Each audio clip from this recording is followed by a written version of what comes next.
Hello and welcome to 91st episode of low back pain series. I am doctor Varun Vasil और आज हम इस video में बात करेंगे 5 mistakes in disc bulge exercises. अब जब डिस्क बल्ज या हर्निएटेड डिस्क होता है तो ऐसी 5 मिस्टेक्स यानी कि जो ऐसी 5 एक्सरसाइज है जो आप लोगों को बिल्कुल नहीं करनी है, नहीं तो आपका डिस्क बल्ज भी बढ़ सकता है, sciatica भी बढ़ सकता है और जो नर्व कंप्रेशन है वो भी बढ़ सकता है। तो चलिए देखते हैं ये कौन सी 5 मिस्टेक है, तो इस वीडियो को लास्ट तक जरूर देखिए। तो चलिए चलते हैं अपने फर्स्ट मिस्टेक की तरफ। जब भी किसी को डिस्क बल्ज या बैक पेन होता है तो वो मैंने देखा है एक एक्सरसाइज जरूर करते हैं, ये वाली डबल नी टू चेस्ट। अब जब double knee to chest exercise है वो बहुत ज़्यादा प्रेशर देती है हमारी बैक पे, इस तरह से इंट्राएब्डोमिनल प्रेशर भी बढ़ जाता है और इससे डिस्क को और निकलने का खतरा होता है। तो जब भी आपको एक्यूट डिस्क बल्ज है तो ये एक्सरसाइज आपने भूल कर भी नहीं करनी, इससे बेटर है ये नी टू चेस्ट सिंगल सिंगल। अब इसमें क्या होता है, इसमें हम सेफ रहते हैं, तो बेटर है हम सेफ चलें बजाय के ज़्यादा जल्दी रिजल्ट लेने के, खराब एक्सरसाइज करने के। अब इस तरह से करेंगे तो और प्रेशर आएगा, तो कईयों का डिस्क बल्ज मैंने देखा और बढ़ जाता है, नर्व कंप्रेशन और बढ़ जाती है। तो डबल नी टू चेस्ट बिल्कुल नहीं करना। इसी तरह से कई लोग इस तरह पैर रखते हैं और इस तरह से नी को उठा लेते हैं। इस तरह ये जो है पीरीफॉर्म, इसके लिए वो एक्सरसाइज तो करते हैं पर इसमें भी आप देखिए दोनों लेग्स उठ जाती हैं, उससे ओवर प्रेशर आता है, वो काम खराब करता है आपका। ओवर प्रेशर आने से और प्रेशर आने से इंट्राएब्डोमिनल प्रेशर बढ़ने से आपकी डिस्क और बाहर आ सकती है अगर वो अभी एक्यूट स्टेज में, तो ये बिल्कुल नहीं करना। तो इसलिए आपको बड़ा सेफ चलना है। तो सिंगल नी टू चेस्ट करिए, कंफर्टेबल है। सेकंड वो एक्सरसाइज क्या करते हैं, कई लोग मैंने देखा है इस तरह से दोनों नीज को ऐसे उठाने की कोशिश करते हैं और वो कहते हैं कि हम तो बैक की स्ट्रेंथ के लिए कर रहे हैं। अरे बैक की स्ट्रेंथ लानी है तो कोर स्ट्रेंथनिंग करिए और वो नॉर्मल लेवल की करिए। वो मैंने एक वीडियो ऑलरेडी बनाया हुआ है कोर स्ट्रेंथ का, कि डिस्क बल्ज वाले को पेशेंट को कोर स्ट्रेंथ कैसे करनी चाहिए, वो आप जाके डिस्क्रिप्शन में लिंक दे दूंगा, जरूर देख लेना। डबल नी टू, जब आप इस तरह से दोनों टांगे इकट्ठे उठाएंगे वो तो और प्रेशर देगा और डिस्क को और निकलने की कोशिश करेगा और डिस्क जो है वो आपकी पहले वीक होती है, एनुलर टीयर हुआ होता है। ऐसे करके प्लीज़ अपनी डिस्क पे ज़्यादा भार मत डालिए और उसको बाहर निकलने से रोकिए। ये सेकंड मिस्टेक आपने बिल्कुल नहीं करनी। अब आती है थर्ड में क्या करते हैं लोग, उनको बोला जाता है फ्लेक्शन एक्सरसाइज करने को, और फ्लेक्शन उनको इतनी समझ आ गई कि फ्लेक्शन का मतलब स्पाइन को आगे झुकाना। अब स्पाइन को आगे झुकाने का मतलब ये नहीं है कि आपने डेंजरस पोजीशन में झुकाना है।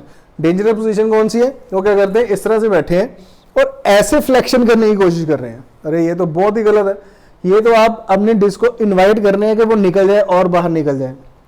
ये चीज़ आपने बिल्कुल नहीं करनी। बैठ के इस तरह से झुकना, अगर तो कोई पेशेंट नॉर्मल है यानी कि कोई जिम जा रहा है, नॉर्मल अपनी रूटीन कर रहा है, वो तो ये कर सकता है।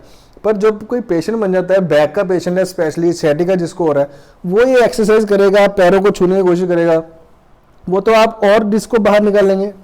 अगर आपको मैंने बताया कि सिंपल इस तरह से बैठने से कुछ ना करें फिर भी डिस्क जो है वो पीछे को निकल जाती है, तो आपके ऐसे करने से तो वो पक्का ही पीछे निकल जाएगी।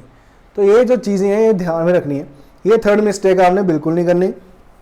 इसके बजाय आप सिंपल सीधा लेट के ऐसे ये वाली कर लें, एक लेग फोल्ड करके टांग ऊपर उठा लें, ये बेटर रहेगी बजाय के दोनों टांगे उठाने के और ये वाली एक्सरसाइज करने के। ये बिल्कुल ना करें। फ्लेक्शन का मतलब होता है सेफ पोजीशन में फ्लेक्शन करना। अब जब हम ये नी टू चेस्ट कर रहे हैं सिंगल सिंगल, ये भी फ्लेक्शन हो रही है, और अगर हम ऐसे उठ रहे हैं तो ये भी फ्लेक्शन हो रही है, पर ये लेटे हुए हैं इसलिए थोड़ी सी सेफ होती है। पर आपने जो बैठ के या खड़े होके, अब ये 3 मिस्टेक्स हो गई। अब जो फोर्थ मिस्टेक है वो क्या करते हैं लोग, इस तरह से, उनको कहा जाता है अगर फ्लेक्शन करने को बोला जाता है, वो क्या करते हैं इस तरह से खड़े होकर झुकने लग पड़ते हैं, अपने टोज को हाथ लगाने लग पड़ते हैं। फिर वो कहते हैं ये भी तो फ्लेक्शन है। अब फ्लेक्शन तो है पर पोजीशन कौन सी है ये भी तो डिपेंड करता है। आपको एक सेफ पोजीशन में बोला गया है। जब हम सीधे लेट के एक्सरसाइज करते हैं स्पाइन को फ्लेक्शन करने वाली, तो स्टेबिलिटी होती है, बॉडी वेट नहीं होता है और जो पेल्विस है वो स्टेबल होता है। अब इसमें हमारा बॉडी वेट भी है और स्पाइन इस तरह से जाके आगे को झुक रही है, तो ये आप बिल्कुल ना करिए। इसमें डिस्क का सबसे ज़्यादा चांस होता है निकलने का। ये है फोर्थ मिस्टेक। अब है फिफ्थ मिस्टेक। फिफ्थ मिस्टेक करते हैं लोग रोटेशन में।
इस तरह से लेट जाते हैं और रोटेशन एक्सरसाइज क्या करते हैं, ये इस तरह से रोटेशन करते हैं।